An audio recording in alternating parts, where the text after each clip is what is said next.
We recently covered Ukraine's military in detail, and specifically what they have to fight. But what about the potential other side? Russian military hardware is often considered some of the best in the world, and as a result, it's used all over the world. But Russia is more or less in decline. Their share of the world economy has decreased more than 37% since 2008, and right along with it, its military spending, dropping by more than 43% since its record high in 2013. So, what do they have?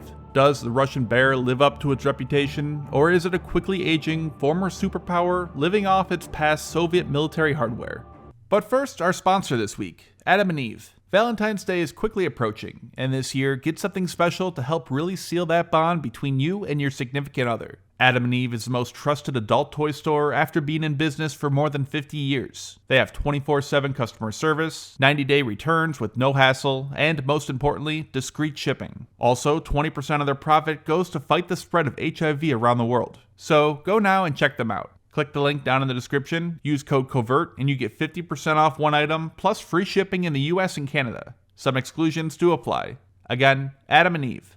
When it comes to the ground forces, the key with Russia is speed, momentum, and action. And one of the most notable weapons to achieve this are their tanks. Supporting them is recon, artillery, air defense, and electronic warfare units. It's all mechanized, with very little to no light infantry. But because of this, I think it's best to focus on their arsenal of tanks. Russia has 3 main tanks in its active forces: the T-72, T-80, and T-90. And then later in the near future, the new T-14 Armata. To start, the most numerous tank in Russia's inventory, the T-72. There are 3 different versions of the T-72 in service: the T-72B, T-72B3, and T-72B3M.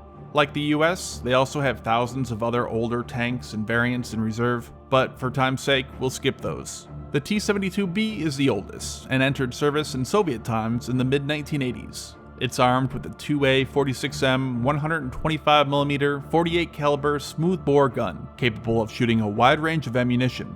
There are 2 basic types of ammo for tanks: those that explode, like heat rounds, and those that don't, that just use kinetic energy to punch a hole, like AP-FSDS, or armor-piercing, fin-stabilized discarding sabot. It gets pretty complicated, but in general, those exploding rounds are not as effective against modern tank armor. However, they're still very useful against vehicles that have less protection, like APCs, IFVs, etc. But when it comes to fighting modern tanks, kinetic penetrators like that AP-FSDS are much more effective. One of the big advantages of the T-72s is its autoloader and carousel that loads the tank automatically without the use of a loader like in most Western tanks such as the Abrams or Leopard 2. This gives it a higher rate of fire, between 6 to 8 rounds per minute. The T-72B is protected by composite armor, as well as explosive reactive armor bricks called Contact 1. This improves its protection against those heat or explosive shaped charged rounds, but offers no real protection against AP-FSDS kinetic penetrators. Its armor values are estimated to be 540mm against that AP-FSDS on the frontal turret, 950mm against heat, and then 530mm against AP-FSDS on the frontal hull, and 900mm against heat. Now, obviously, its armor isn't over 500mm thick, that'd be 20 inches. Modern armor is often rated in terms of RHA, an old type of steel armor used. So today, for example, composite armor might be only, say, 200mm thick, but will give the same protection as 500mm of RHA. It's just a baseline used to compare many different types and generations of armor and the protection that it offers. Later versions of the T-72B, specifically the model 1989, had their Contact 1 ERA replaced with Contact 5, which is a much heavier ERA and can protect against AP-FSDS penetrators. This increased protection up to 800mm against those AP-FSDS on the frontal turret, 1180 against heat, and then 690mm against AP-FSDS on the frontal hull, and 940mm against heat. And then finally, it's powered by an 840 horsepower engine. In 2010, the T-72B tanks were upgraded to the T-72B3. One major upgrade was a thermal imager. Previously, they had to use IR searchlights, which could be detected. It also uses that same Contact 5 ERA bricks over its composite armor, as well as the same 2A46M gun. That gun can also fire the 9M119M reflex anti-tank guided missile with a maximum range of 5 kilometers and an estimated penetration of 800 to 900 millimeters of armor. It also has a modern wind sensor, something that the model 1989 lacked, and the SOSNA-U panoramic sight with a built-in laser rangefinder and command guidance module used to guide that 9M119 missile. And then finally, the most current modernization, the T-72B3M, or Model 2016. It also uses that Contact 5 explosive reactive armor. However, according to some sources, it has an improved version, making it better at defending against those APFSDS and tandem-shaped charges. The rest of the armor remains similar, with the exception of the turret, which has an improved 4S24 ERA, and the side and rear of the engine compartment, along with the turret, is equipped with cage armor, which offers protection against heat warheads like RPGs. The gun on the tank has also been upgraded to the 2A46M5. The tank's engine was replaced, going from that 840 horsepower to 1,130 horsepower, and the ammo was moved outside the turret to prevent cook-offs. Altogether, it's suggested Russia has some 650 T-72Bs, 850 T-72B3s, and 550 T-72B3Ms in active duty. They also have 3 variants of the T-80, the T-80BV, T-80BVM, and T-80U, and although there are roughly 450 of these tanks in service, they are unlikely to be used as much as that T-72 tank. And then, finally, the T-90 family. There are 3 versions of the T-90, and we'll cover 2 here, but those variants are the baseline T-90, the improved T-90A, and the modern T-90M.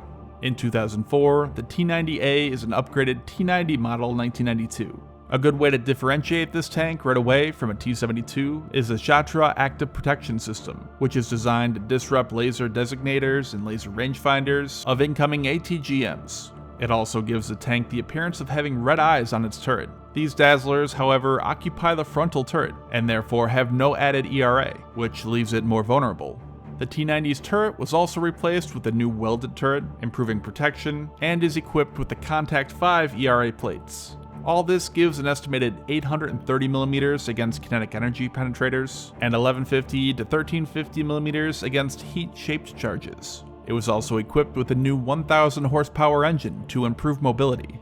And then the T-90M. This tank is the most advanced tank in Russia's arsenal. The upgrades over the T-90A include a modernization of the turret, equipped with the new Kalina FCS, improved armor on the ammo carousel, a new 2A46M5 gun, the new Relic to ERA, which is estimated to be twice as effective as Contact 5, with around 1,100 to 1,300mm of protection against those APFSDS, and over 1,350mm against heat. It also removed Shatra and replaced it with more ERA bricks to cover up the previous T-90A's vulnerability, and has a new engine giving it 1,130 horsepower. Russia operates around 370 and maybe a few more of these T-90 variants. Russia will also be receiving the new T-14 Armata tank, which they will have in service very soon. Since this tank is new, we won't be going over any of its capabilities until more specifications can be verified. Beyond this, Russian troops have access to RPGs, ATGMs, and manpads as well, and they're all mostly similar to Ukraine's, with a few exceptions. One of the most powerful capabilities Russia has is their air defense. Systems like Tor, Strela, Osa, Buk, and many more are highly mobile and able to keep up more or less with the infantry, giving them protection from the air as they advance. Russia also has similar IFVs and APCs as Ukraine, such as the BMP-1 with over 500 in service, BMP-2 with over 3,000, and the newer BMP-3 with 620. They also have BTR-90s, 82s, and 80s. And finally, artillery. Russia has always put a large emphasis on artillery, whether that's ballistic missiles, rocket artillery, self-propelled, or even just towed. Again here, the key is speed and action. Instead of dividing artillery assets across the battle space like the US does, Russia tries to exploit any weakness in its enemy's lines, and hit it hard with artillery. Their arsenal here is vast, and too much for one video. And while all this has mostly focused on ground forces, Russia's air force would also play a large role in any offensive, but we'll also save that for another video.